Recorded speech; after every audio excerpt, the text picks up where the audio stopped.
if you'd like to start with, yeah, great. Yeah, I've got some slides, but let's maybe hang on, let's see what's there. So can we see that? Yes, thank you. I can. Yeah, Anyway. I'm sorry, I can't do a proper slideshow because if I do, my computer goes funny because I got two screens and it'll use both of them, and I don't want it to do that. So, okay, so thinking about what's been going on and listening to previous sessions, I realized that there is something truly awful about this particular virus for policy. And that's why, and so, you know, there's all this kind of breastbeating about why didn't we see it coming, and you know, I can remember everything terrible that happens. I can remember when Al Qaeda turned into Daesh. Theresa May once asking the question in a meeting, well, why didn't we see this coming? So it's very easy as humans to say, why didn't we see this coming? And there was pandemic planning. And I can remember I used to have to look at the National Risk Register, and I read through the whole thing, and it had loads and loads of risks in it. So this is not for repeating, it's quite funny. So one of them was the assassination of a minor official or member of parliament. And this was something that was regarded as having it had one fatality, no effect, and there was nothing you could do about it. And I used to say to my colleagues, well, this is us. So, you know, this is what happens. So I think things happen, and so the question, why didn't we see it coming? How often would something like this come along? What can you do about it, and so on? And of course, we know now that most of the planning was done for pandemic flu, and it was the number of fatalities that were anticipated were quite high, in the hundreds of thousands, but it was assumed that there would be ways of mitigating it, like taking loads of antivirals, vaccines, etc., etc. But this one is different, of course, and it wasn't quite as expected. And I thought it would be quite interesting to reflect on just how awkward COVID is for policy. So, so I think there are two different issues that can arise in an emergency or disaster. The first is that the problem could be really terrible, but there's nothing you do about it. So if you knew an asteroid was going to hit the Earth tomorrow, well, it would be, we know longer in advance. Actually, there's very, very, very little that can be done, or a very large meteor strike. So suppose, I mean, an asteroid, you wouldn't know about it, but a very large meteor strike, you would know about it. But the issue there would be to mitigate the effects after it had happened. It would probably be very difficult to actually do anything about it. After it happened, you'd have to clear up the mess. And so for many disasters, the problem is simply clearing up the mess. And that's difficult for policy, obviously, but it's not that difficult. Or rather, it's a sort of thing that policy is always doing. The really difficult policies are the ones where we have choices that can be made, often with imperfect information, costly trade-offs, and so on. So, you know, do you declare a war? That's an example of a really difficult policy decision where you've actually got the choice. You can give in or you can fight. What do you do? And I think we're more in the second case than the first. And I think the second is more problematic because not only do you have to do the right thing, but you have to answer the what if question afterwards. You have to say, well, should we have done this? Should we have done that? And even all the way through, as we see at the moment, all the time people are saying, no, you should be doing this, you should be doing that. And it's particularly difficult. And I think that's what makes it a wicked problem. Interestingly, from the point of view of a virus, you'd rather be in the first case. You'd rather be so, you know, you'd rather, if you're, well, I don't know, actually, we could think about that. But anyway, but I think what's happened is we do have choices and they have been very difficult to make. And in fact, interestingly, I haven't put this in my list later, things like the development of the internet has made choices possible that would not have been possible 20, 30 years ago. For example, I don't think we could have had a complete lockdown 30 years ago. Maybe we could have done, but it would have been much, much, much more difficult. So maybe we wouldn't have done it, but there you are. Now, what's the point of discussing this? I don't see this as a way of letting current policymakers off the hook, nor do I see it as a way of putting them on the hook. So in a way, this is a discussion which is at an angle to the actual question of what should we do now. But I think it's a good part of our lessons learned exercise in how to think about risks more generally. Now, why? Because if I go back to my previous slide, I think we normally think about the severity of a problem. So we normally think in number one space, is this problem going to, how bad is this problem going to be, and what should we do about it? And in particular, how should we deal with the consequences? And we don't realize that a problem can be serious, not just because of its immediate effects, but because of the fact that it will then present us with difficult choices that will have to be made. So the difficulty of the choices that we have to make is actually the risk. So it's not just, the National Risk Register works on essentially impact and probability. So it's not just direct impact, it's also the difficulty of taking the choices that you're going to have to take. And I think it's not how, yes, and I think that's a third dimension that isn't normally built into risk methodology, and one that maybe needs to be. So I think the second reason is, so this is something Dennis said in the previous session, is to get a genuine understanding of how often we would really be faced with an epidemic, which is as nasty as this from the policy point of view, and to put it into a longer historical context. So while epidemics and zoonotic events of this severity are actually more frequent than people are prepared to own up to, I would suggest that we're in a kind of terrible zone with this one, that maybe we have just been enormously unlucky, and I don't know. So that's something that we could talk about. Have we been enormously unlucky, or is it just that this sort of thing happens every 100 years or however often, and we have to be ready for it? Or is it, have we seen a genuine once in a 10,000 year kind of event? So here are, well, there were 3 wicked aspects, but we got an email earlier today which suggested there was a 4th, so I've added the 4th as well. So there are 4 aspects of COVID that I thought we might talk about, all of which, in my view, make this difficult. The slides are going to run out because I only started writing about 10 minutes ago, and as soon as the slides run out, I'll stop reading them and start writing them. So let's look at the R rate first of all. So the R rate, the natural R, is about 3, isn't it? That's what happens if the doubling time is a few days. And so in normal circumstances, the R rate's about 3. And normal social circumstances. And it's actually quite easy to get it down to 1.5. If you just tell people to behave a bit better and they get to wash their hands and do a bit of social distancing and so on, and shut down large political events at which people don't wear masks, then you can get down to about 1.5, easy. And as we've seen, you can get it down much lower than that. You can get down to 0.5 or 0.7 just by telling everyone to stay at home and write and do everything on Zoom. So that can be done too, but that's really quite draconian. Draconian measures will get you down well below 1. So as a policymaker, you're just exactly where you don't want to be.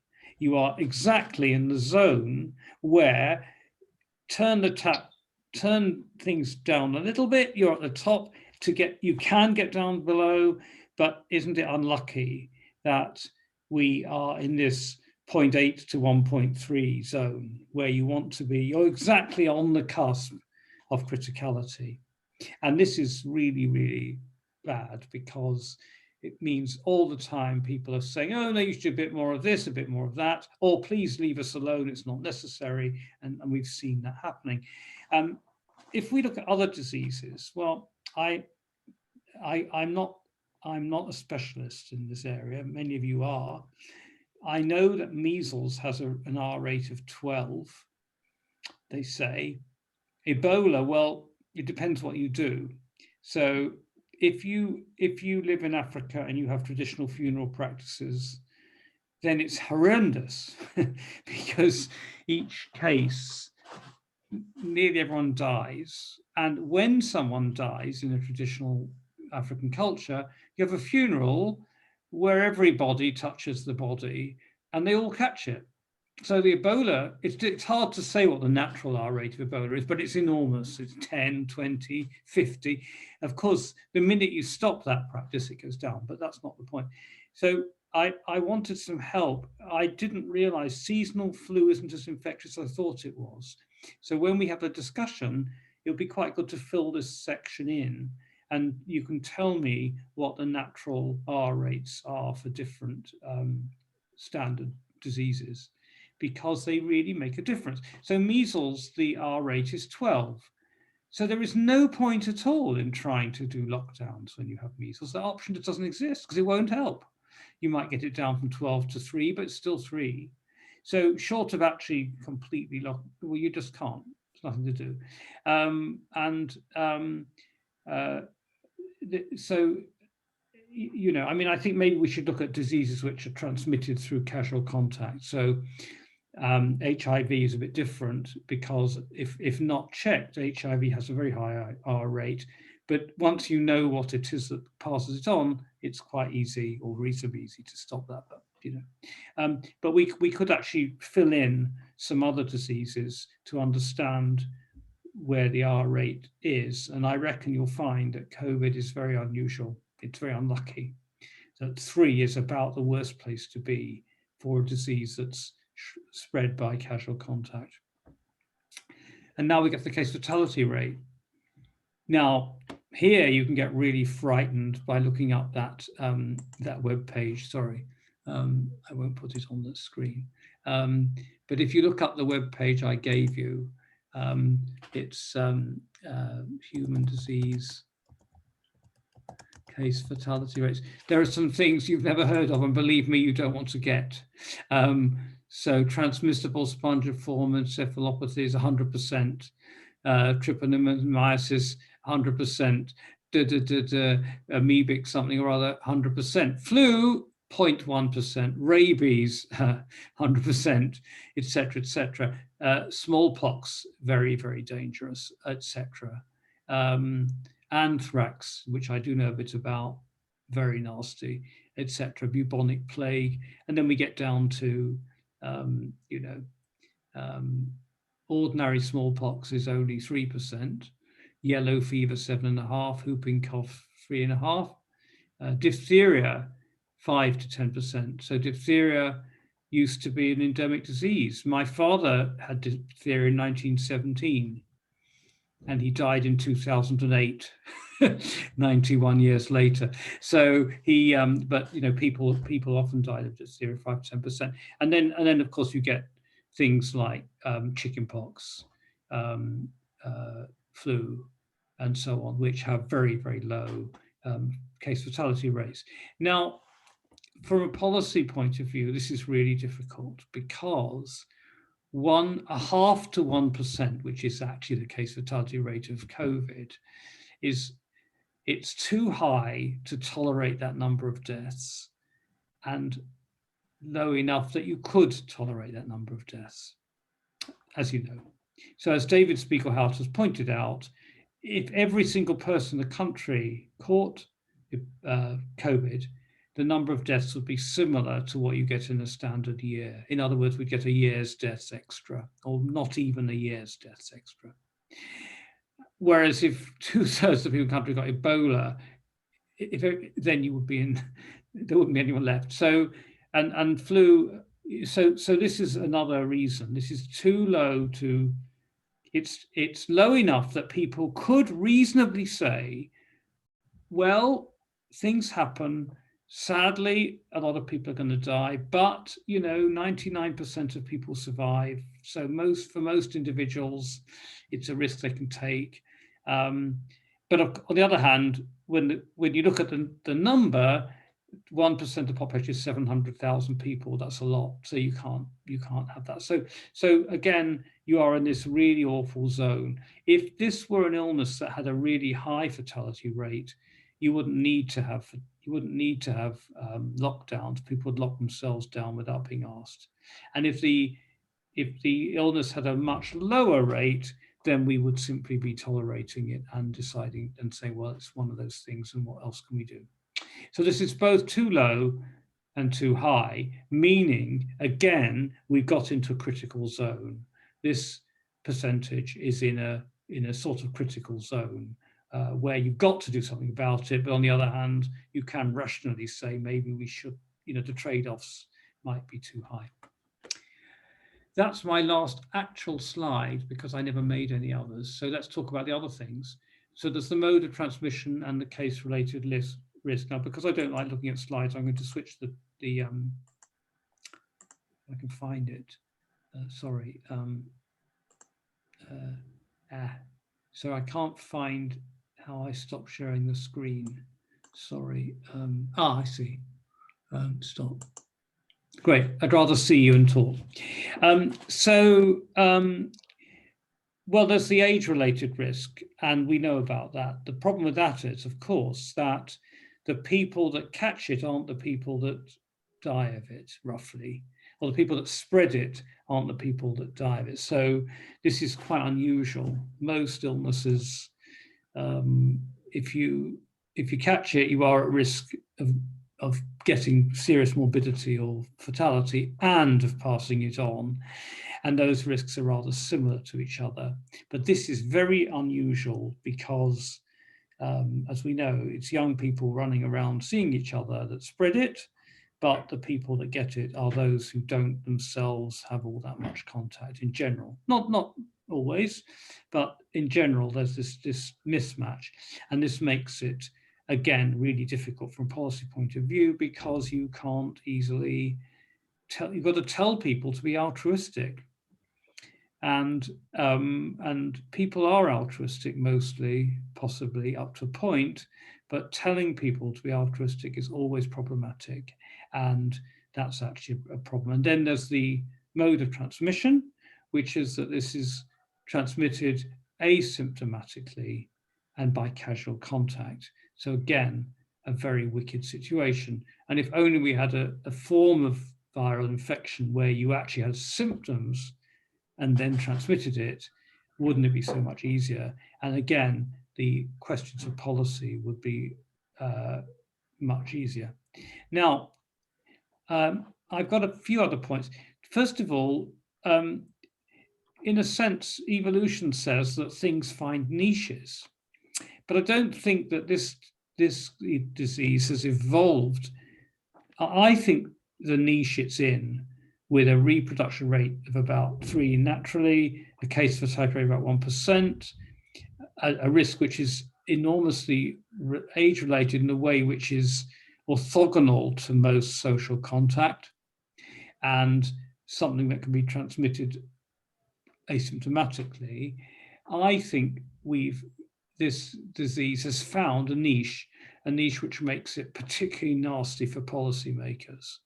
I can suggest ways it could be much nastier for people, like having a higher reproduction rate, a higher case fatality rate, a risk that was not at all age-related, or maybe age-related the other way around, that children are more risk than adults. This would be much, much nastier for people, but it would not be as problematic in the way that I've described for policy.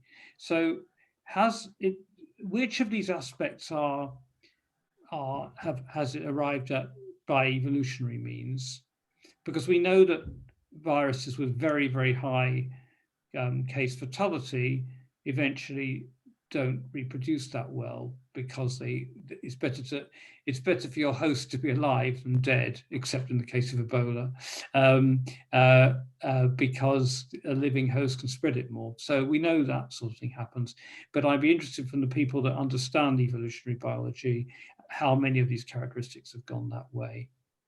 And so if not, then, imagine a new virus what's the prior distribution of these various parameters, and are there ways in which identifying parameters like this for policy reasons might help us think more about the way we should consider the risks of future pandemics, and maybe not even just pandemics, but maybe there are other risks as well, which we should use this policy angle as a different way of thinking about it. And then finally for today, is this just a nice chat, or do we want to take this on and write something? And if we want to write something, well, yes, I'm happy to contribute, but I am not happy to write the whole thing.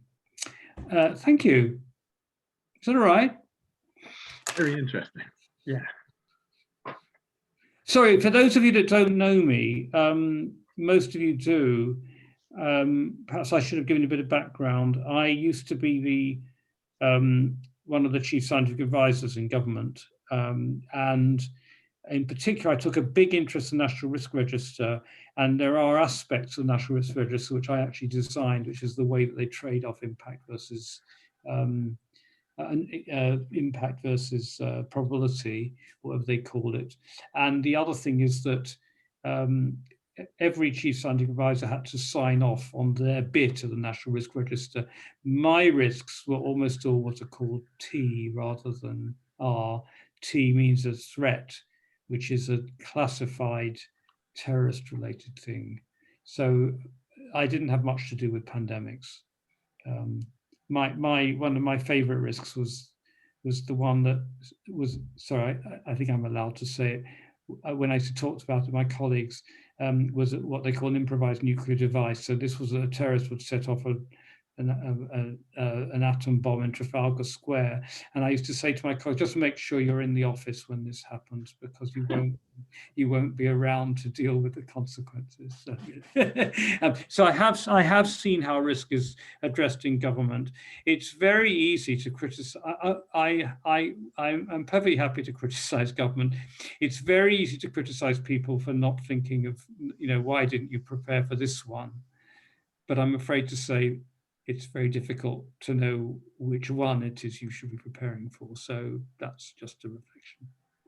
Sorry, I'll write any notes on the slides though, because we might be able to fill out some of the slides according to what people say. Very interesting.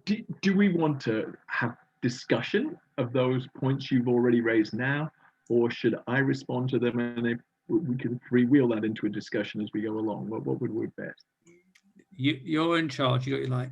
I don't think I was in charge. Chris Dye's in charge. I'll hand over to you. I think you've actually. I think you've. The trouble with this sort of group is anyone that speaks finds themselves in charge. So yeah. That was an error, right?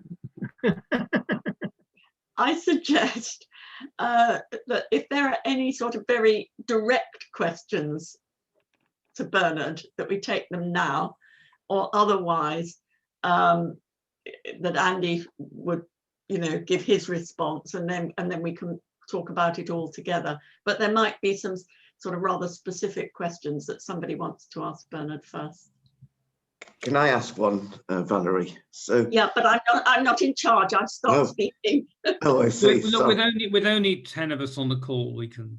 Okay, so Bernard, the fact that the infection rate has been so different, or the fatality rate in different countries, does this aspect of the policy difficulties mean that some countries and the less open and free countries has a more difficult role than those that are a bit more totalitarian, and therefore don't have these same issues of dealing with this thing which is not in the sweet spot of difficulty, in the sour spot, you could call it, of difficulties for policymakers?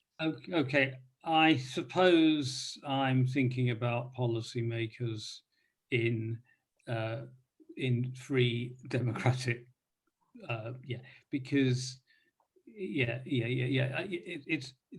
is clear. Well, I don't think,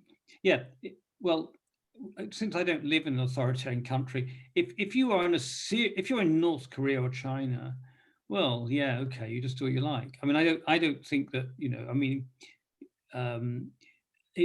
China's too big. You know, if I were running North Korea, I might opt for the so-called herd immunity. I might just lock myself up in my palace. Or if I were in Thailand, I would sit in Germany and say, oh, well, bugger that lot, and they can all get.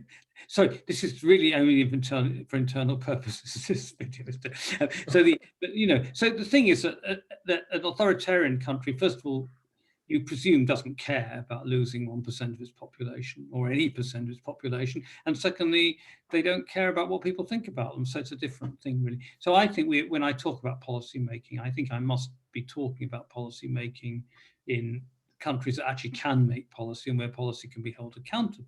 Yes, of course. But there is another thing, which is that there are variations, which I've written on the slide now. There are variations of case fatality rate for reasons which are not understood. For example, well, we know that. So there is a suggestion that certain ethnic groups are possibly genetically more or less susceptible. No one knows. And so that's another thing that makes the case fatality rate really, really problematic, because not only is it around 1%, but it might be a bit more, it might be a bit less. So in some places, so we just don't know. Yeah.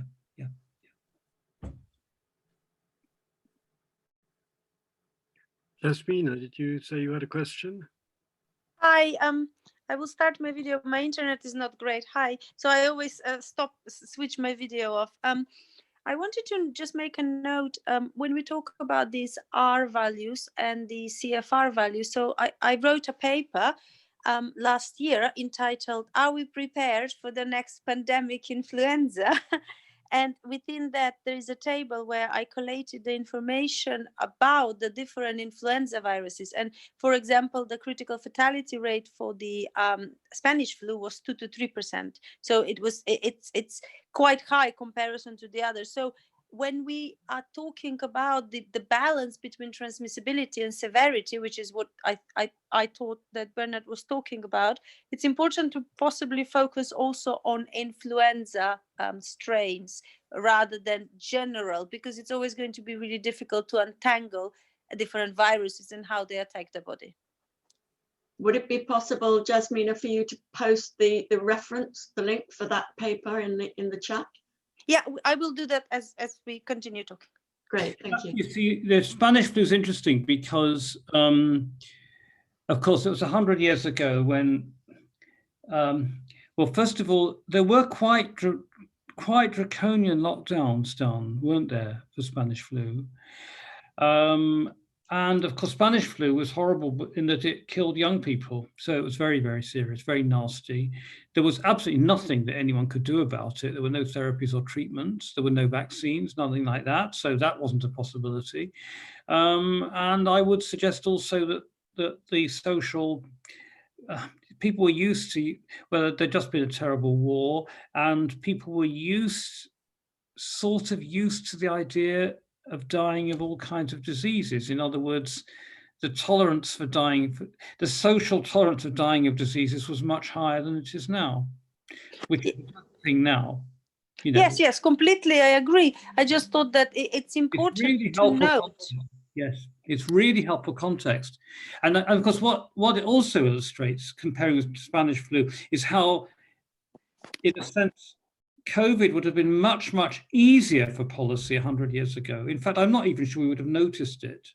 It would have just been, oh dear, there's people dying of things, because there was so little that you could have done about it that we would have just had to bear the consequences. I mean, I think it's interesting how, you know, having the options available makes it more difficult, and that's an example. And so comparing Spanish flu is interesting from that point of view as well, isn't it? Really helpful. Thank you.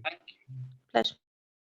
I think another just thing about the Spanish flu that's underappreciated is you've got almost the opposite of herd immunity operating there, because prior to 1918, 1919, people were mainly picking up equine influenza because the whole of the economy was so dependent upon horses that people's immunity would be topped up by exposure to horses. more horses were killed in the First World War than humans. And that massively reduced people's level of exposure to whatever cross immunity they would be getting from horses. So in fact, herd immunity had probably gone down to an unusual influenza, and that may well have helped amplify that as well. So it's a sort of beginning to wave a scary flag about the Barrington people. The herd immunity is a really strange topic to sort of, dangerous thing to play around with. It has many hidden wicked problems within it. I'm not advocating I am deliberately not advocating any policy at all in this talk. But you've raised a really interesting point, which is that this is an example of the positive side of zoonosis. Mm-hmm. So you don't just catch illnesses from animals, you can, in a sense, catch immunity from animals. Well, that's, I mean, in some of the earlier talks I mentioned that if you look at the rate at which people in the animal trade are exposed to novel viruses All the time. It's of the order of 30 to 40 a year they're being exposed to. So Okay. perhaps for all our desire, and I think it is important to close down huge amounts of the wildlife trade, those people may form a very strong herd immunity barrier between the things they're handling and then getting it into human populations. Again, we don't have enough information on that yet, but it's not an unlikely prospect. I just will follow up. I think the important aspect that a lot of the time they have been talked independent of each other, but they really are intermittently linked, is the transmissibility via R and the severity via CFR or IFR. And really, if you think of them on the X and Y axis in different spots in that parameter space, we would be okay in some of them, and we don't actually know where we will be okay for sure yet, because the CFR that we are seeing is sort of based on small studies still. But I mean, yes, we have a low CFR currently, but we haven't fully opened and let it spread everywhere. So I think that's an important point to make. Sort of the untangling those two together on a larger scale is one important aspect that makes it wicked. Yeah. Good, yeah, Bernard, your part of your headline, as it were, is "Are we just unlucky?" And in the spirit of contrarianism, I'd like to ask: Are we actually, are we in some sense lucky that? Being lucky is being unlucky. Well, So Donald Rumsfeld now. this is good fortune in certain respects, because, for example, it's within epidemiology, it's given rise to much more serious attempts to find out how go into the detail of how respiratory diseases are transmitted, because in the spirit of what you're saying, with flu, it seemed to be accepted that you couldn't stop it other than possibly by vaccination when you got one in, and so people don't seem to have really gone into the transmissibility, because so it's stimulating research which may help with other pandemics, but the other thing is you could argue it's the kind of size of shock the world needed to get us to take this kind of thing more seriously. Because if you look back, I mean, I've been looking back, there was a Royal Society meeting in 2004, probably there were other meetings on the sort of what can we learn from SARS front, and the editorial introductory stuff on that absolutely says next time we may not be so lucky, and yet did anyone, plainly not sufficient attention was paid to that, and ditto other narrow escapes we've had, like Ebola, where there was a moment where people thought it might get out more widely across the world and it didn't. So from understanding transmission of diseases better and getting the funding for that, to getting the funding to anticipate future pandemics, and maybe also some kind of shake-up in mechanisms of surveillance and international cooperation.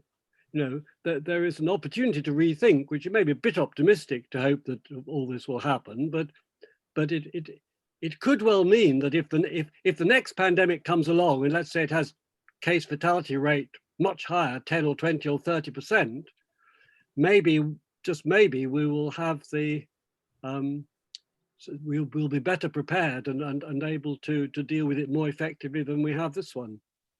Okay, first of all, I would wish that, I don't think you need this size of shock. The size of shock has been horrendous. So, I've lost too many friends, too many people I know of. I know people commit suicide. I know people whose livelihoods have been destroyed, whose mental health has gone down the tubes, et cetera, et cetera, et cetera. So with respect, I think this is really serious. And I think, sorry, Bernard, that's what I mean. Well, but I know that's what you mean. With SARS, various pandemic flus, what I'm saying is that until it touches us personally, until it touches, let's say, important people, the kind of international decision makers personally, they maybe don't take. Well, in a way, you could have a separate debate about how bad a shock has to be in order to do that, but that's political science. But the other trouble is, and actually this is quite awkward, which is what you've described is great, but it's actually increased the size of the zone in which a problem would be a wicked problem. So amusingly, maybe you're right. There's been, as a result of this, a great deal of development of how you would deal with a pandemic of this kind.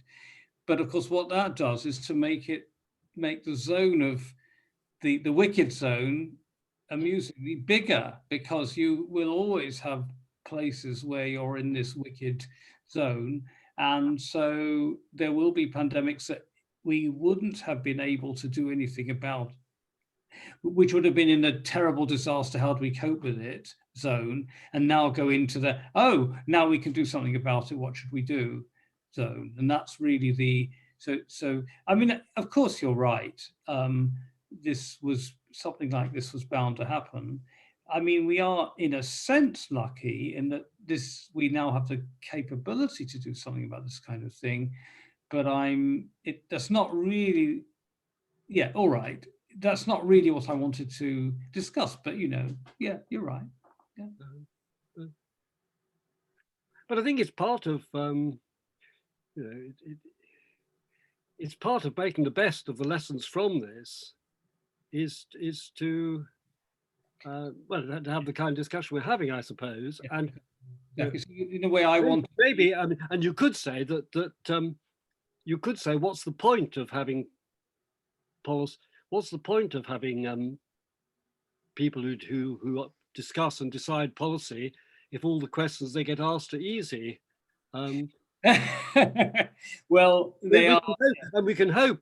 I suppose one hopes for a world in which the frontiers are beaten back, and some of the problems that used to be wicked become tractable, and so next time round we know what to do, and they're not such a problem.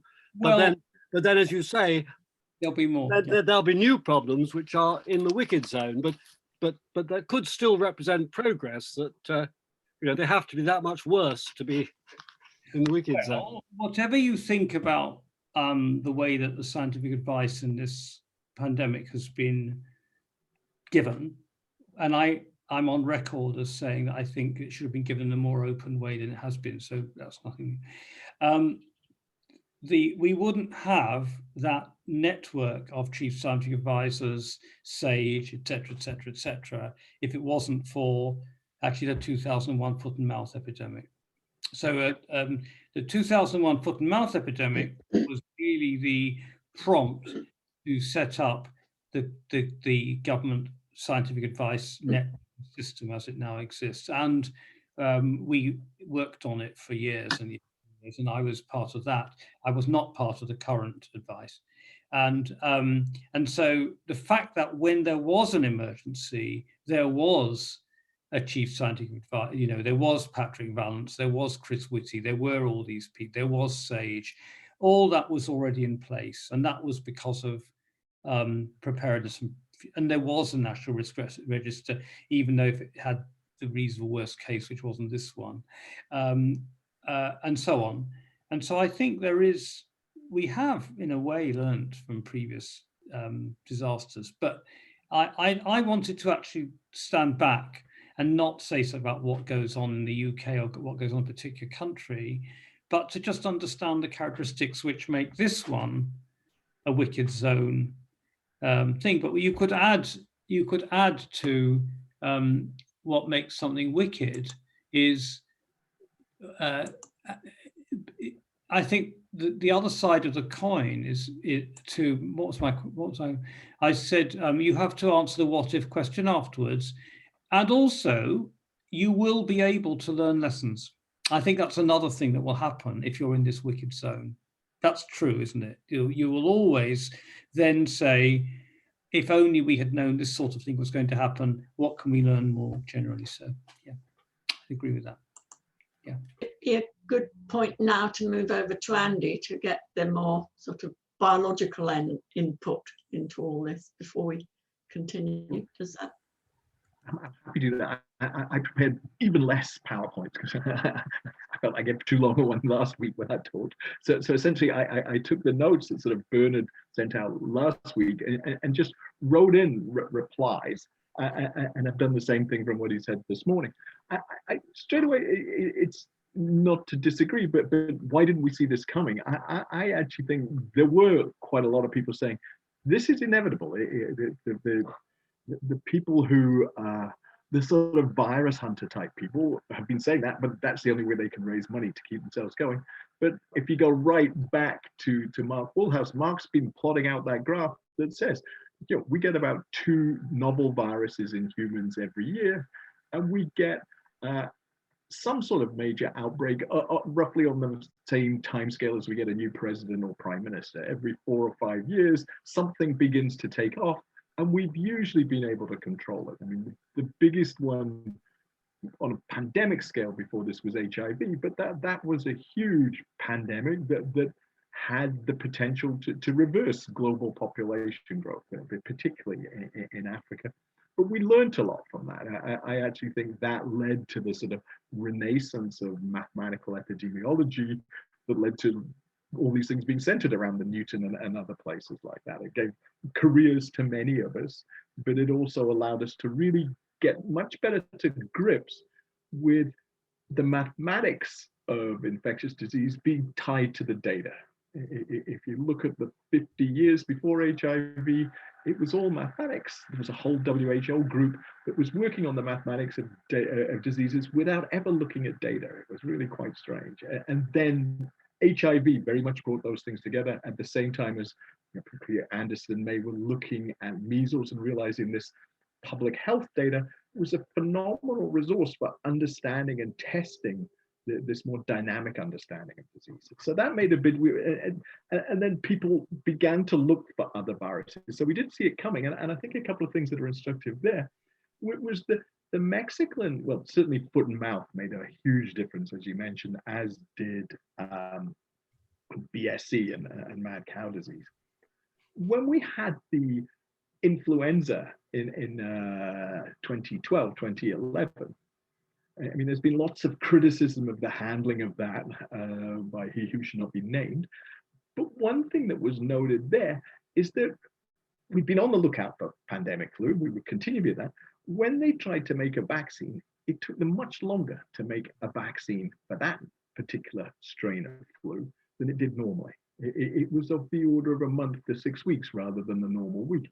And that disconcerted people. It says, hold on, we always thought we could do this quickly for influenza, and this was much slower. And then that indeed led to a different controversy that the guys in Erasmus said, well, the strains of influenza we're really worried about are H5N1 because we know they're both the Darwinian demons, very transmissible and very, very virulent.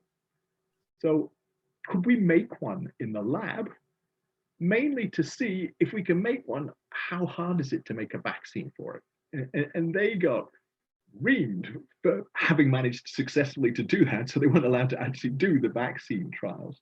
But it was sort of being smart and being a little bit too smart for getting ahead of themselves, because it would be good to know that. And that in turn leads me into one aspect of think why this is partly another aspect of it being a wicked problem is, as soon as it came along, people said, well, we have to make a vaccine. And that comes out of being tuned for all of this by thinking about influenza. Making a vaccine is a major challenge, and I think we're getting phenomenally close to be able to do that. But that took a lot of attention away from treatments and cures.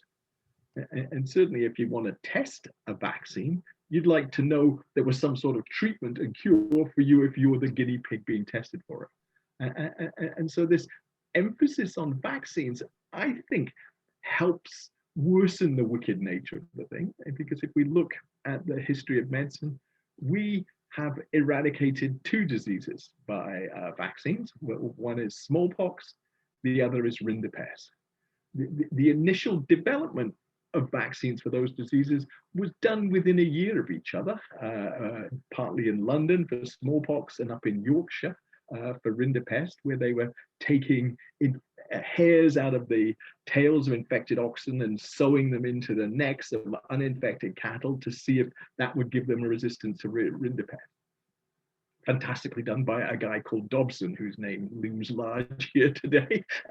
He sent that paper off to the Proceedings of the Royal Society, where it was, well, the Phil Trans, where it was summarily rejected. So he managed to get it published in GQ magazine, Gentleman's Quarterly. Yeah, but it came out roughly the same time as Jenner's work on smallpox. Rinderpest was eradicated early, the very end of last century, probably early this century, but it tells you the time from initial vaccine development to eradication is of the order of 230 years. Then N equals 2, but the confidence limits are pretty tight. So this emphasis on vaccines rather than treatment, I think can be misleading and leads us into a sort of wicked problem. Not least because, again, he who shall not be named, saw that as a potential opportunity to buy vaccine companies and buy vaccines so they can make a profit out of potentially having a vaccine that he owned the patent. So again, I think we need to think both of treatments as well as having a vaccine. The vaccine is intriguing because one thing this opened up, as I say, there's been this renaissance of epidemiology. And then trying to get that often quite deep mathematical understanding into the public eye. It was amazing having sort of worked on it. Dennis and Valerie must have others as well. We've worked on these things for 30 years, and suddenly the newspapers are all about Arnold and everything. And that's great to see that getting a public perception, but it's not the only number you can use. And so the Royal Society put together what I thought was a super report, which also mentions little r, which is the intrinsic growth rate, which is a sort of, mathematically, it's a more intuitive thing, but from the sense of how many people have you infected, it's a different thing. But obviously, the inverse of little r is either the doubling time or the halving time of the epidemic. And I think by focusing on what are we doing with big R, we lose this concept of how quickly is it growing, because we talk of the doubling time, but we don't inverse it and call it little r. But once we begin to get big R less than 1, little r tells us how long it's going to be, what's the halving time of the number of cases going down. And there's been almost no discussion on that. So I worry again, it's partly a missed opportunity. And it's like if the general public, or as my friend said, if we can educate people from kindergarten level right on down to Senate subcommittee about how these things work, it would be good to expand the horizons about this sort of dynamic understanding, because thinking of the timescale of the epidemic is as important as just where big R is.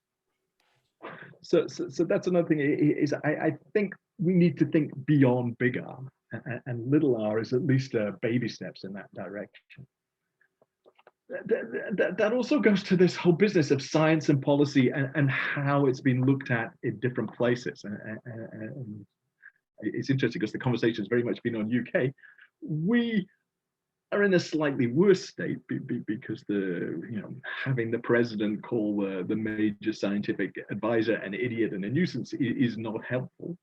Whereas you could look across to sort of Germany and Italy, where the science has been taken and used very effectively by the government. Partly because there are less scientific voices, so they've had one person to listen to. And the further extreme, even from the US, is Tanzania, where I work, where the president just told everybody to pray. And for some reason, COVID has been much less of a problem in Tanzania, it seems, as it has been for much of Africa or tropical Africa than it has been in other places. And we don't understand. We have no concept of why COVID should appear to be so different in Africa than it is in South America, because Brazil has been a total nightmare, so has Peru and Ecuador. There are really good scientists in those areas. The government has ignored them in Brazil. It's listened to them in some of Peru and Ecuador. But the situation there is as dire as it is anywhere in the world. But why it should be different in South America than Africa, we do not understand. No. It may be just bigger levels of poverty work to your advantage. Having nematode infections or all sorts of other secondary things may put your immune system in a state where it's less susceptible to the inflammation that seems to characterize COVID. And again, that's stuff we don't understand and desperately need to know. Okay, again, in terms of not seeing it coming, one thing that I think has been really useful was Larry Summers actually wrote a very nice paper, which is curious for Larry to do that looked at the different influenza epidemics and tried to put an economic framework about severity of past influenza epidemics over the course of the century, and what that leads to an expectation of economic costs of potential future pandemics, again, with an emphasis on influenza. So with a group of other economists, we've extended that to include all the different outbreaks we've had, all of which, as I say, are predictable on this. Roughly, you have a problem every time you have a new president or prime minister. Now, what else? The other things, case fatality rate. I again really think this makes it an interesting, wicked problem. I was particularly struck when we had the talks about when this first appeared. I think Eddie, Mark, and I all said, well, I was sitting looking at my computer screen on New Year's night or the night before, which goes to show what sad people we epidemiologists are. And this report came through from Southeast Asia of a novel SARS-like virus. And my first reaction was, if it's like SARS, we'll know how to deal with it, because SARS, the symptoms appear just as you become transmissible. And my sort of reaction was, this is going to be nasty, but it's not going to be too much of a problem to deal with. And it wasn't until we got to maybe mid-January, early February, that's like, hold on, transmission is occurring here before virulence, if you like, is expressed. And that instantly, to my perception, this is going to be much, much harder to deal with. That's the most wicked thing about it. And there I always go back to that really nice PNAS paper that Christoph Fraser and Neil Ferguson and Roy Anderson did, that just compared influenza, HIV, SARS, to say what proportion of transmission goes on before symptoms are expressed, what is big R, and how does that make it to control it? And straight away, HIV was the ultimate nightmare in that, because you could transmit HIV for 10 years without showing symptoms. And so trying to know where COVID sat on there said, this is going to be a significant problem, and it is going to be hard to deal with. So that to me was the most initial worrying thing about it.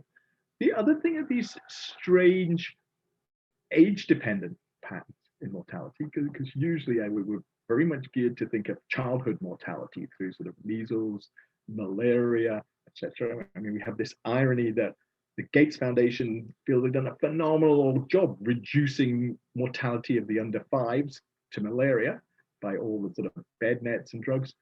They haven't looked at what's happened to the mortality rate in the 5 to 10-year-olds, because that's gone up because simply people are getting malaria later, and first time you get malaria is when it's likely to kill you unless you have a big gap between them.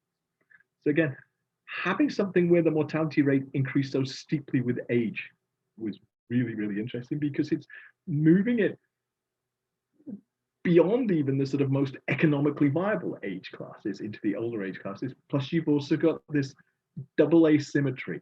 Men seem to be much more affected by it than women, about to a factor of 2 once you account for age. And then I noticed this morning, or maybe it was last night, when you start looking at long COVID, women seem to be much more susceptible to long COVID than men. And that again seems to be a 2 times factor, where the biggest risk age class is those in the sort of 50 to 60-year-olds. So again, we don't know what the epidemiological and economic consequences of that are, but if it's women with long COVID don't get infected until they're into their 60s, that has a long-term effect for the next 30, 40 years before we really understand what's happening. So again, we've learned huge amounts in the last 6 to 9 months about this year. We've probably still got 50% of what we need to learn still to learn. But having better mechanisms to learn this thing and decide what are the key things and what are the less key things.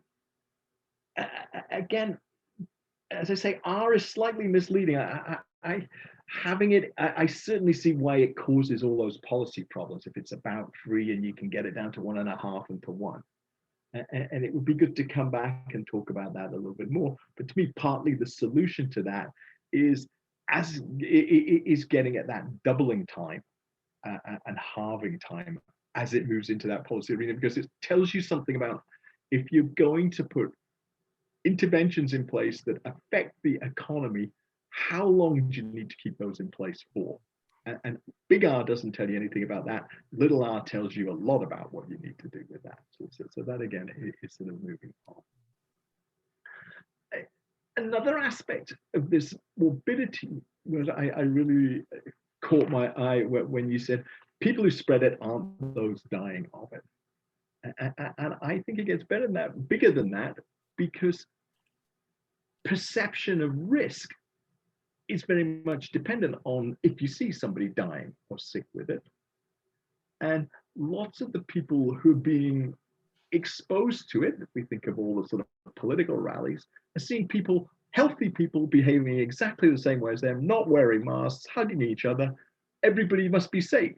But if you're only exposed to people who are behaving the same way as you, you're unlikely to change your behavior. So having, and I don't know how you do this yet, maybe it's a bit like the sort of the warnings on the cigarette packets. You're going to have some horrendous TV coverage of people being sick and dying it before people realize that, yes, there are interventions that do make a difference, and how can we get those in place? Because people's perception is, I think, very much shaped by what they themselves are experiencing. And if you follow the rules. Can I interrupt? I've got some comments. The other interesting thing is, of course, because so many of the people that died were in care homes, yeah, they really were out of sight. Yeah, I mean, it wasn't even your granny who lived with you that died. It was your granny who you hadn't really seen for years because she was, she was so ill. She was in nursing home, and so actually, I talked about mortality, of course, morbidity as well, right. But it's not just that the people that catch it aren't the people that die of it, but the people that spread it don't even know who the people are. They're several removes away from the people that actually get it, and that's right. Yeah. So absolutely, yeah. So again, thinking more, and I know there is a sort of social behavioral sciences side to SAGE, but I think that should be much more to the front of their agenda, is how can we more rigorously change people's personal behavior, because it's not just the mass behavior, it's what people are doing individually that I think makes a big difference and creates those third dodgy parameter that's appearing in the literature, these super spreader events, which are certainly due to aggregation and some people spreading things much more than others, which all seems to be behaviorally dependent rather than any physiological or genetic thing. The differences between people of different ethnic backgrounds and how that is affecting the transmission. Again, is something we have to find a way to deal with, which in the US is particularly hard at the current time. The one, I think I've got one other thing I wanted to mention. Yeah, the evolution thing is intriguing because I slightly disagree with you. I would have put it that evolution, well, you said evolution says things find niches. I would put it slightly differently. It says you can't emerge as a virus unless there's a niche available to you. And these viruses are all happily in their niches in wild species, and something causes them to come over when they can become a completely different beast. You know, what they're doing in a bat, which is a very different immune system to a mouse, let alone a human, it's got its happy niche there. My analogy for these pathogens is like the Tom and Jerry cartoons. You have a mouse and you have a cat that's trying to control it, which is the immune system, but the cat is doing much more damage than the mouse is, and that's because the mouse doesn't know what it's doing with you, just as the virus doesn't know what it's doing. So that, I think, is one of the reasons why these guys in the wildlife trade who are exposed to 40 or 50 novel viruses a year, those viruses just can't do anything in those. They're not taking off for that reason. And then they either find someone who's slightly genetically different or something that has the possibility of comes over. But once it's got over, we have this problem of how will it evolve? And again, that to me ties in massively with this earlier wicked problem that if transmission occurs before virulence is expressed, then that changes the way evolution works, because evolution usually works by trading off one thing against other. Some aspect of increasing your birth rate means you have less resources to stay alive for longer. So there's always a trade-off between reproduction and mortality. Transmission is reproduction if you're a virus. Killing the host is your mortality. But if you remove that constraint, which is why I would not be worried about things like Ebola spreading very far, the mortality rate is so high that reduces the length of time you're around to transmit for. Once you have a virus that can transmit before mortality is expressed, there's no constraint. You've relaxed the constraint on how high mortality could get. And that to me is the scariest thing of the Great Barrington thing is we won't see evolution operating in COVID until individuals infected with COVID start trying to transmit to people who've already mounted an immune response, because then the virus has got to change to get around the immune response. And then it starts selecting for being able to do different things. And if there's some interaction between your ability to create an immune response and your virulence, then that is likely to increase the level of virulence you express. So that, and I have a sort of conflict of interest there, because Sunetra Gupta was actually my first student at Princeton. So I have sort of feel I've got parental responsibility, but I've been trying to sort of chat to her and say, I don't think you should be pushing this idea, but she's not listening to me that astutely. She would like to have a broader discussion about it rather than, I said, well, let's have a broader discussion, but not, I don't think it should be forming the basis of anybody's policy, because it's too dangerous. Too many people will die to achieve herd immunity, and many more will die if it leads to selection for increased virulence. And I'd almost lose sleep about that. It's possible to lose sleep about an algebraic derivation of some kind. So those were the bits that I'd actually written down to discuss, but I'm happy to go in any direction. Well, I mean, I'm amazed that I've sparked you off to say some interesting things. Can I just make 2 points? Sure. The first thing is about antivirals and flu and the 2012 pandemic. So I was working for the government then. I wasn't directly involved with this because it wasn't really in my, I did have a chat with the people called the Excess Deaths Unit in the Home Office, who had to, I actually worked out something which was, it was about funerals, and they said, well, we're ready for a few thousand. I said, you're not talking about a few thousand, you're talking about hundreds of thousands. What would you do then? And I said, because everyone nowadays likes to have their own funeral. And I actually worked something out that never had to be done. So I won't tell you what it is. It was about burying large numbers of people individually in such a way you could dig them up later, and how large a piece of land you would need to do that. So I actually calculated, but it never got anywhere. What I want to say is, what happened then was they stocked enormous number of antivirals. I think the US had enough antivirals for the entire population. Yeah. I think I'm not allowed to say how much antivirals this country had, but it was a lot. And of course they weren't used. And so everyone was criticized for wasting money. They said, well, why did you spend, it was it was crying wolf. So it was a pity. More seriously, scientific advice in Italy has a very spotted, because Dr. Fauci just gets the person you won't name saying rude things about him, which probably raises his star among some people and lowers among others. But in Italy, they had that earthquake where it was really nasty. I mean, they were sending scientific advisors to prison, so even in your country that doesn't happen. So I think that Italy, I don't know whether they learned from that or what, but I wouldn't like to be a scientific advisor in Italy, I have to say. It is. I mean, the whole way that science is a whole different discussion. But all of the epidemiologists the super smart epidemiologists in Italy are, of course, trained in the electrical engineering department. Yes.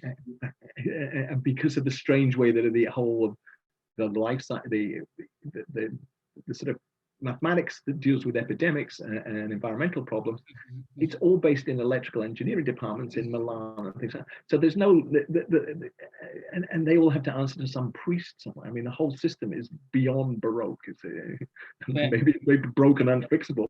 But for this, I thought they did a super job looking at what COVID was doing in Italy. But as you say, the earthquake thing is completely different.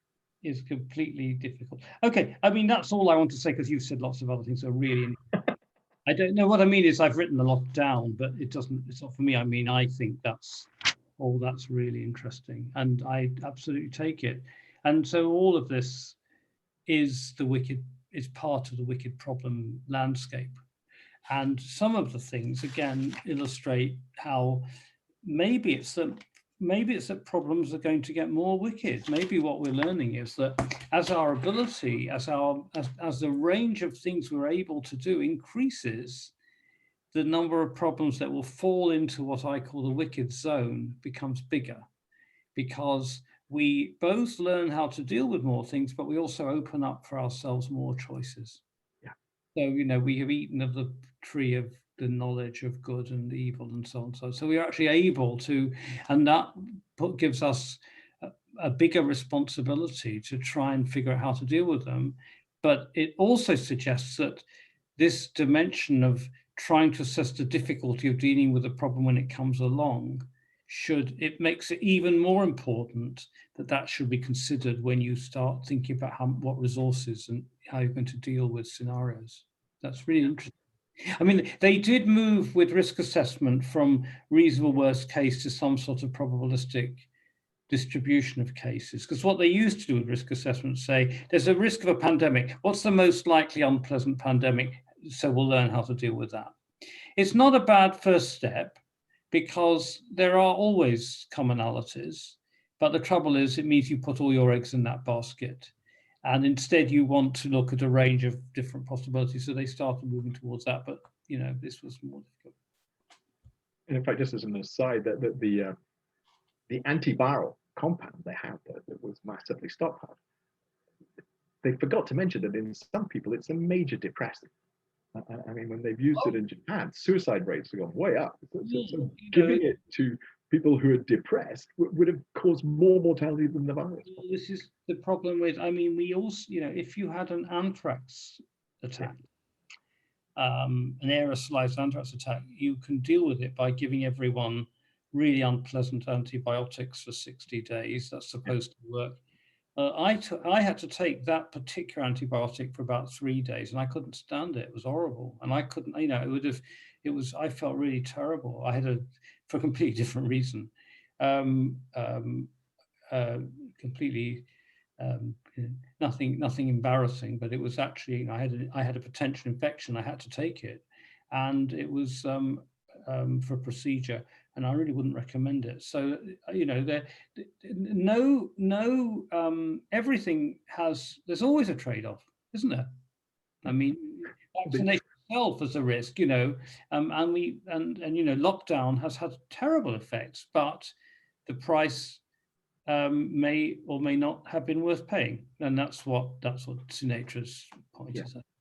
Yeah, I mean, just an aside, the anthrax letter. Sorry. As an aside, I think it's a pity there wasn't an explicit scientific assessment, a public and explicit scientific assessment of the health costs of lockdown processes. Yeah. And I think that should have been out in the public domain in the open as an explicit thing to say, yes, if we have a lockdown, it will cause N thousand this, Y thousand that, and so on, so on, so on. And if we don't have a lockdown, then this, and then the choice would have probably been exactly the same, but at least it would have been done in a more transparent way. But that's a different story. That did strike me because, I mean, one of the things that we were discussing yesterday is lots of because there's this age-dependent mortality rate for COVID. Lots of the epidemiological models, the 20,000 or something being published, have been fantastically focused on age structure and how it affects COVID.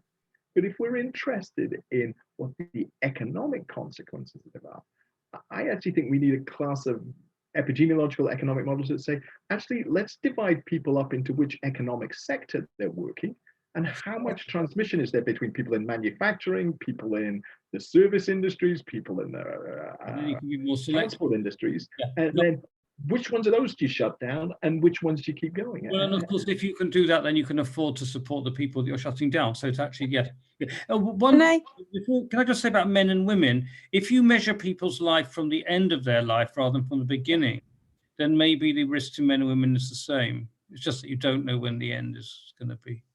Yeah, well, that's what worried me about this.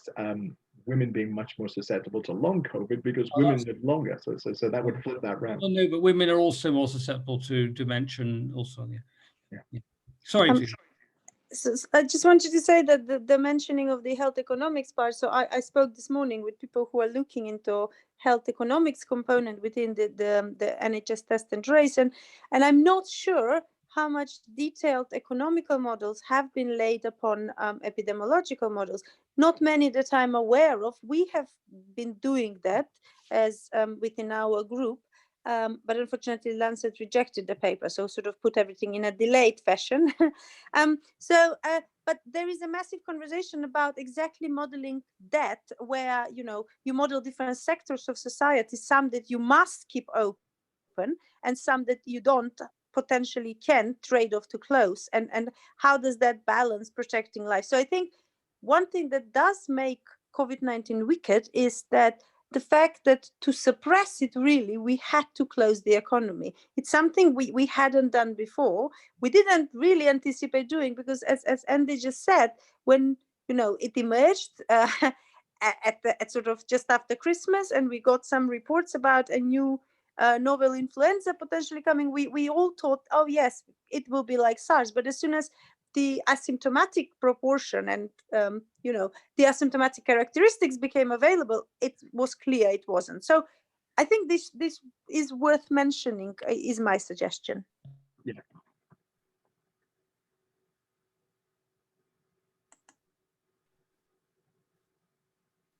Yeah, I actually think that assumption that it would be like SARS,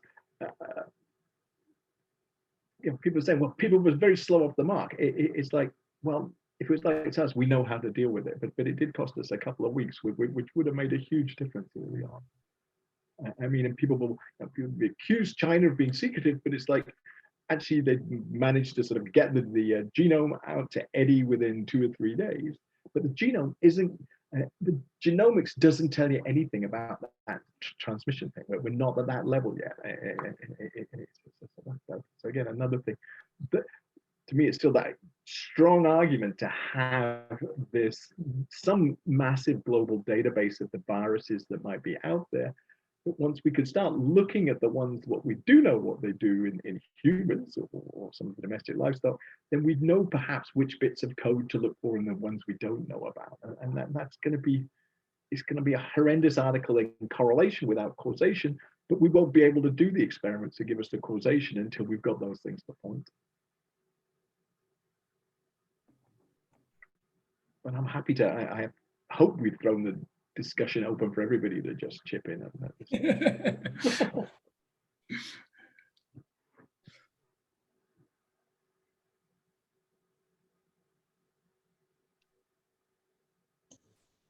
Well, while everyone's thinking, another question is, are there insights that we've brought out during this discussion that aren't sort of already obvious, and that pulling them together in some way would be helpful and or interesting? That's the question I think the second part of that is, as I said, I think we're now up to 60,000 scientific papers on COVID. But having something that could be aimed more at policy to a particularly,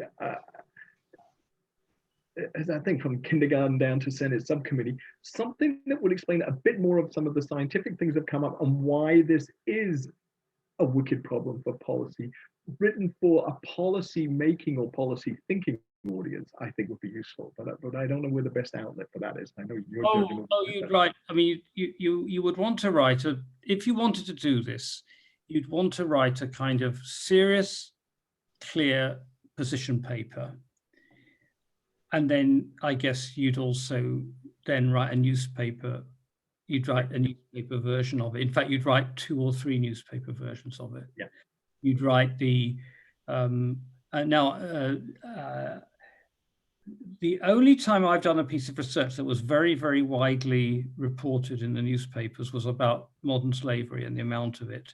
And the newspaper, the British newspaper, the only British newspaper that actually reported it in full accuracy was the Daily Mail.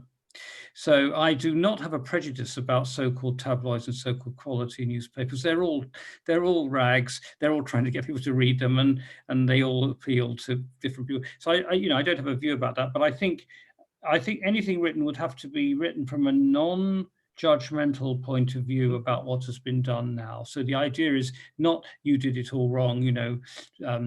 Trump's wonderful, Fauci's dreadful, Patrick Vallance is a hero, etc., etc. This is irrelevant. It's almost written in a longer term way. So it is the sort of thing, I suppose The Economist is the kind of level I would aim. So you imagine writing and the thing about newspapers is that they want stuff. They'll publish things if it's, but it needs to be written on the back of a proper scientific paper. So you write, and where do you publish that? Well, I don't know. I mean, it wants to go to a general interest scientific kind of journal. It might be no one would publish it. It doesn't matter as long as it exists.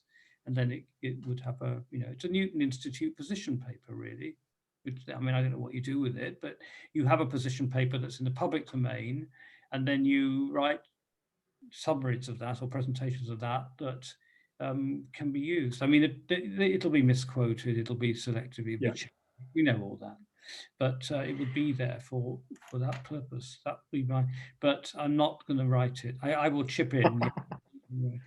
If I may suggest from somebody who has, I don't know if you know, been in the media quite a bit in August, I think the most sensible way to do it is, if I may suggest, is that once we are at the position of publication, very close to it, we involve the press officers at the journal and the science media, and then we do what we did was we did a press conference where we clearly stated our message. And as you may have seen, we had a massive second wave predicted. Very few people presented it as a dreadful scenario. Lots of people took the positive message from that work.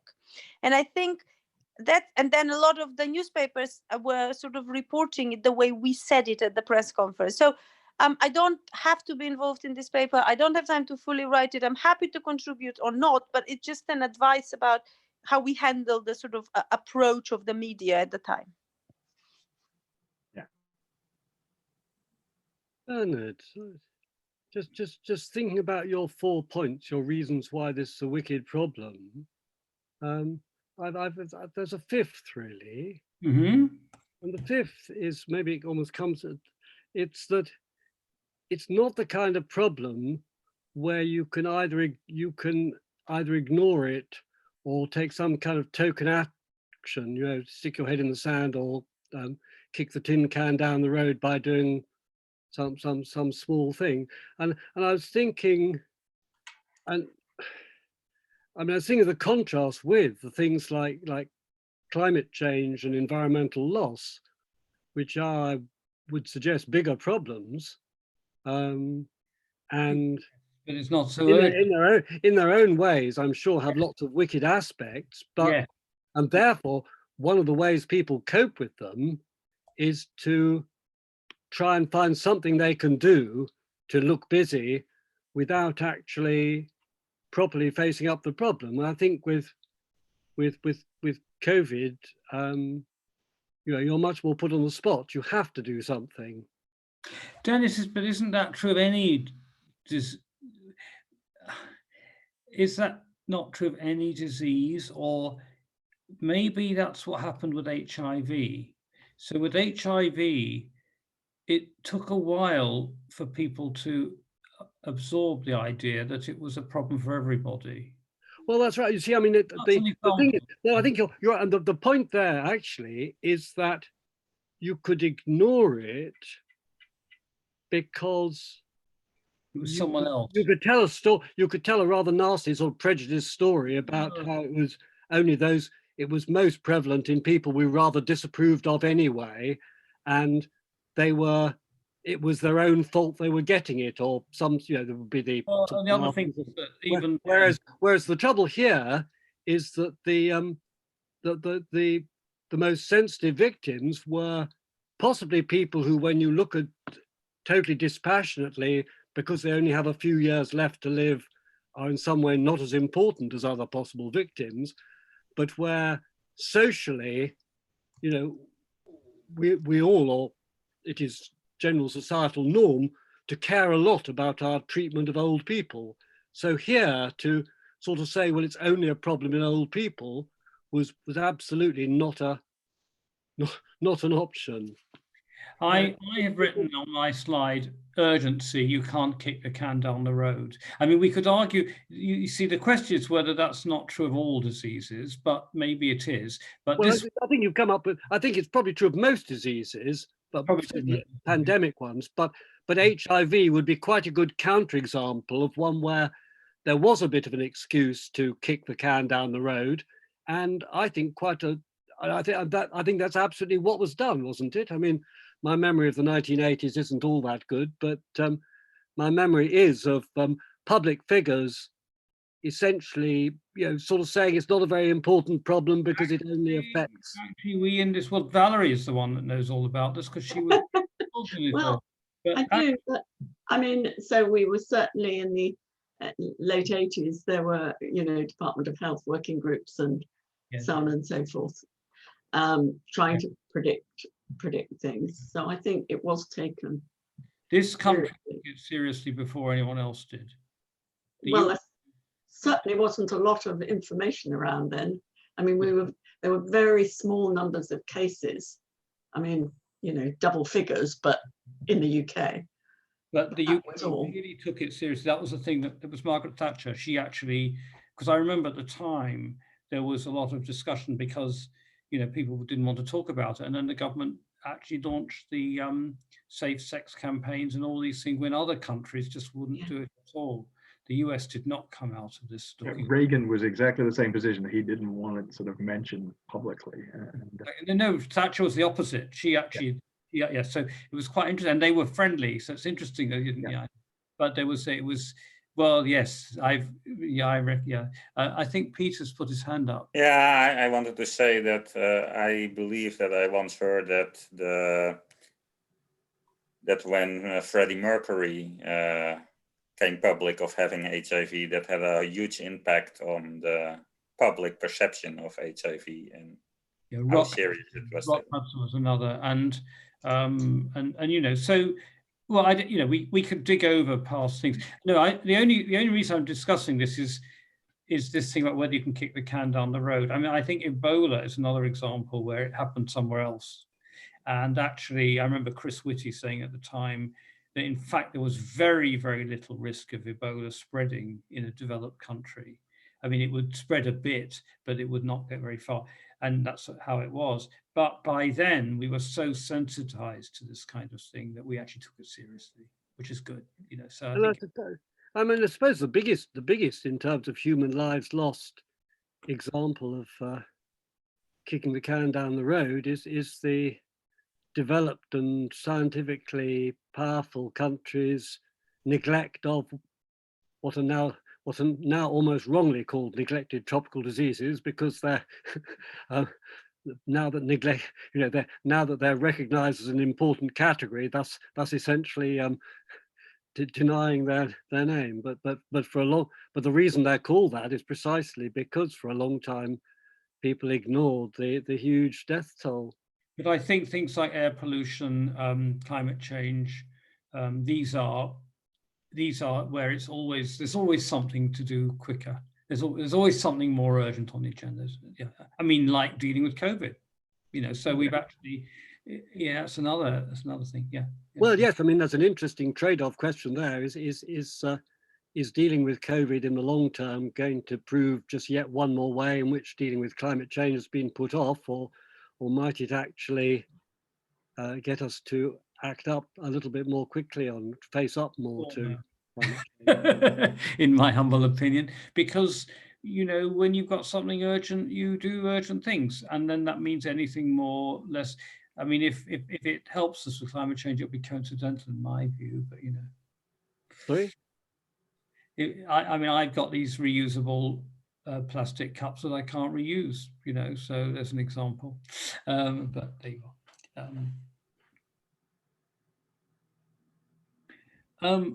Yeah, so do we want to, Valerie, what do you think we should do? Oh dear, why me? I don't know. I mean, it's quite clear it would be really good to try and draft some sort of position paper. You know, whether it works and whether we can take it any further. I mean, that's if one's going to do anything at all, that has to be the first step, really. And I don't know the best way of doing that, because somebody actually needs to take a lead on it. I mean, presumably we could start with your slides. What we'll do is the thing I wrote already, plus my slides, plus what Andrew said. So that would be exactly. So it's a question then of trying to put all that together, and then people add. I would suggest that. Sorry. No. Please, Andy. I was so desperately impressed with Jessica sending us all the documents in an hour. Yes. But I've added my notes to what Bernard sent. If he sends me his PowerPoint, then let me integrate that in. And then because he didn't turn up, let's send it to Chris and say, why don't you add what you were going to say into this and turn it into something that we could then circulate. And then I like the idea. I totally agree. There should be some scientific policy type piece in Science or something, but we should also slip some sort of draft of it maybe to Natasha Loder at The Economist. She does most of their sort of writings about science, and say that, Natasha, you know, if this is going to come out, could you use whatever is from here for you to write something for The Economist? And she's usually sort of vaguely amenable to stuff like that. She'll do it in her own way, and she'll find some controversies within there, but that would be a way to do that. Can I just jump in and ask what your conclusion is if you're writing a position paper? I mean, as someone coming in from the outside into this conversation. That's the most wicked problem of all. Yeah, so you've made a good case of why COVID can be considered a wicked problem.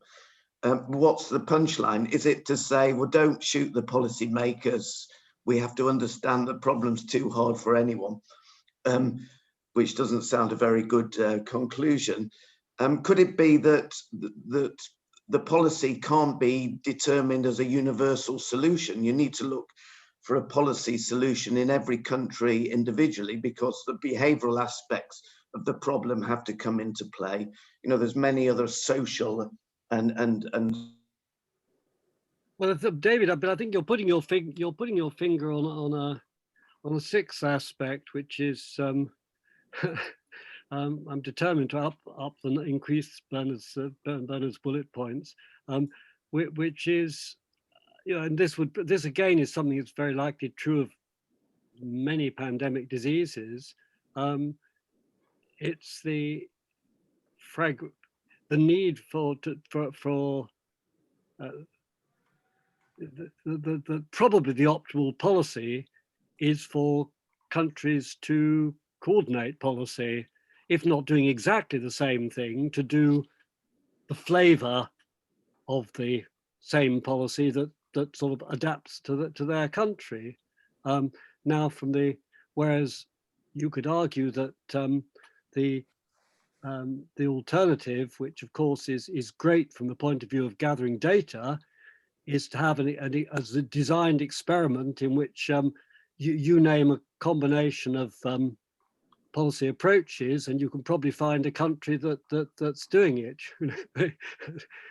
It's a sort of 5x4x3 table or something, with every cell filled with one or two countries doing that option. So this sixth bullet point would be something to do with that whatever sensible policies are, they are likely to be better carried out if there's international collaboration, and for whatever reason, and that'll be interesting to discuss, wouldn't it? The countries take very different approaches. Well, except that this problem is actually less wicked for that reason, because it affects everybody.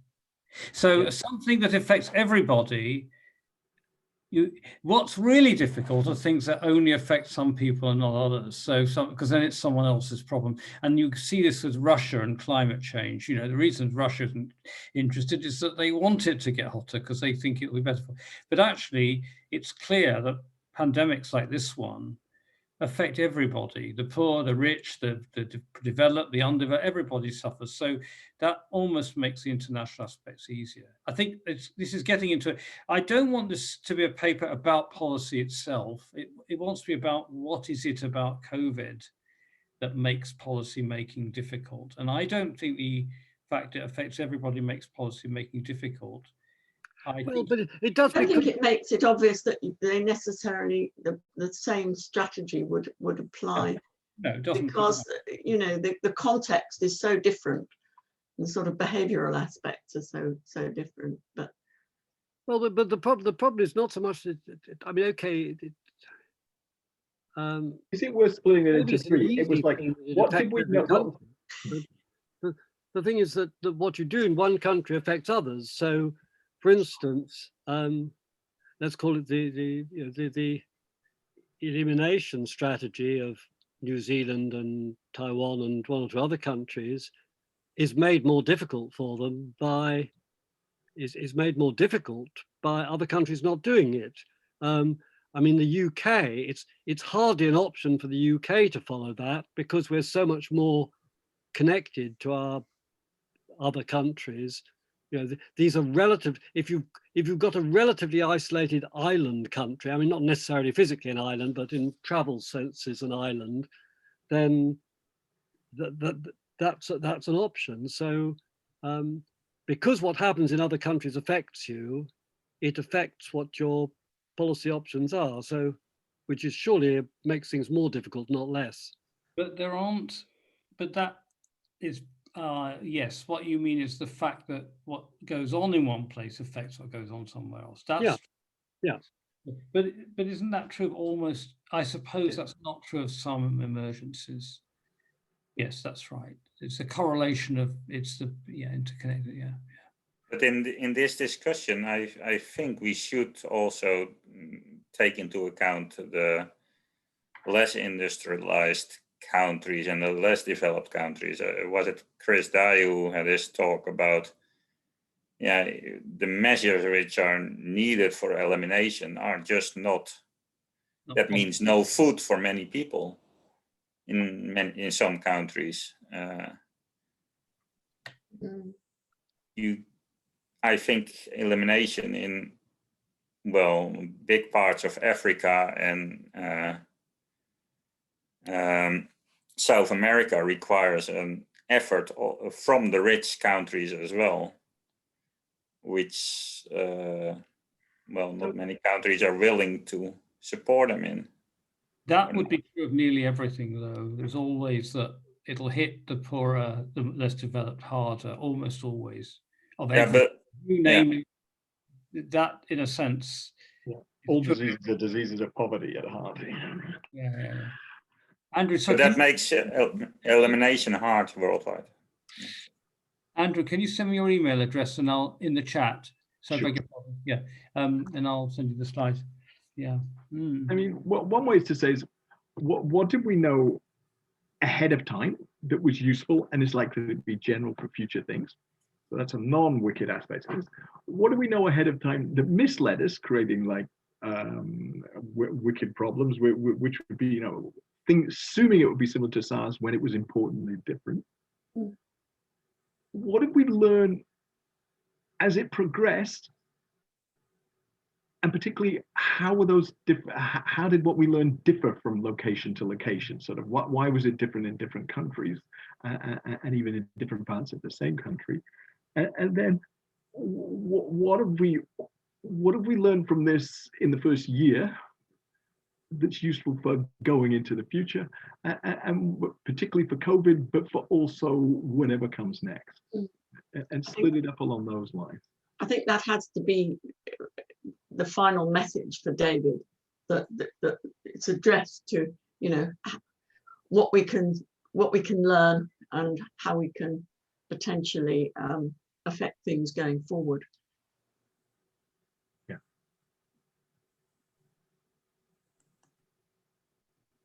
I think one of the things is this thing that we should always bear in mind how difficult the choices are that we're going to have to take. And, so as I say, don't just think about the impact, don't just think about the probability, but also think about how hard it is going to be to deal with when you are faced with it. Will you be faced with difficult questions of a policy nature, or will it be just okay, this has happened, this is what we have to do? Because that is a third dimension of risk that isn't normally taken into account. So you're adding a third dimension to the usual probability and impact. Exactly. People draw up for risks.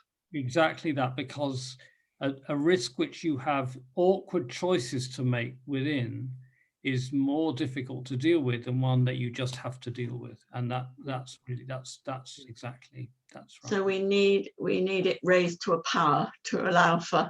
Or I know how it's done. You have idiotic. You just include it as an extra factor in the impact, actually. So maybe in so in broad terms, that is a punchline. Maybe not the only punchline. That is one of the punchlines. That's my punchline. My punchline is the wickedness of the problem. Wickedness is a separate dimension from impact and probability. Yeah. I think that's a good clarification. That's roughly. I missed a bit of the discussion, but is part of the wickedness also taken away if we see it go bad somewhere, like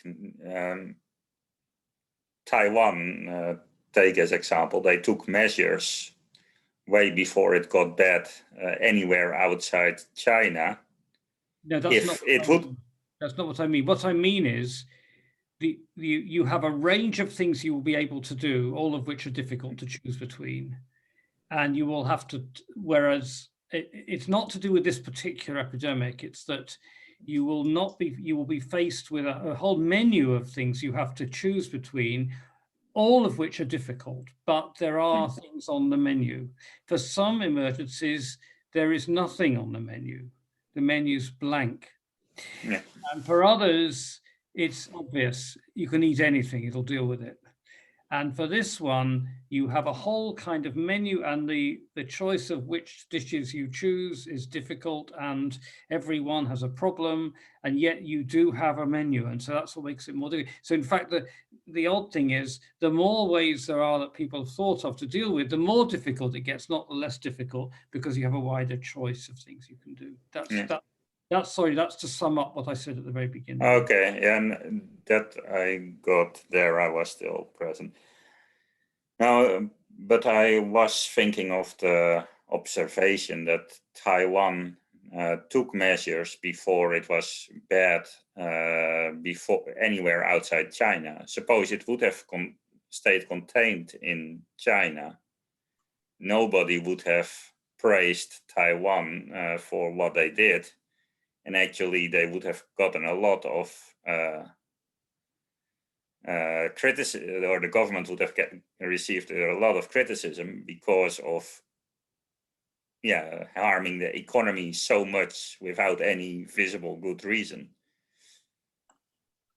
Yeah, exactly. Yeah. That's an example of what went wrong with the previous. What went wrong, what went right. The stockpiling of antivirals in 2012. All people got was criticized for spending all that money unnecessarily. So it's an exact example. Yes. Yeah. And that also suggests that because you have a menu of things, but all the items on the menu are not at the same cost. Right.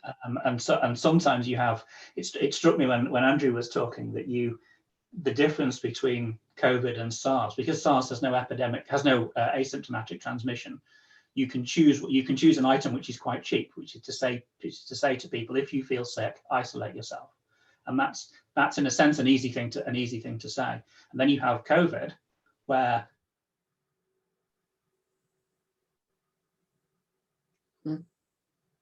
the importance of the important thing is the track and trace, which is you have to make the benefits of track and trace are massively disproportionate, but it's also very expensive and hard to do right. So you have to make that difficult, expensive choice.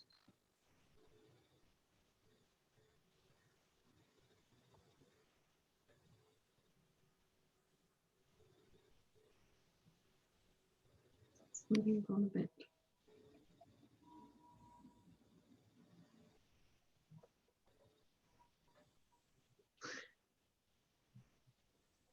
I'm not sure. Are we still here, or has my my thing disappeared on me?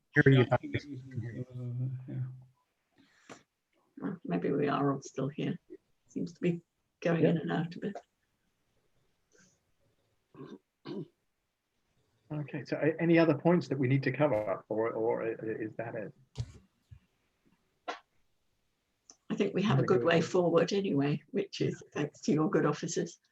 Okay, well, let me take Bernard's notes, add them to mine, and then send them to Chris, and then we'll circulate them early next week, I hope. Sounds great. Very interesting discussion. I really enjoyed it. Thank you all. Super. Thank Thank you. you. Thank you. Thanks. Thank you. See you all around. Okay, Bye.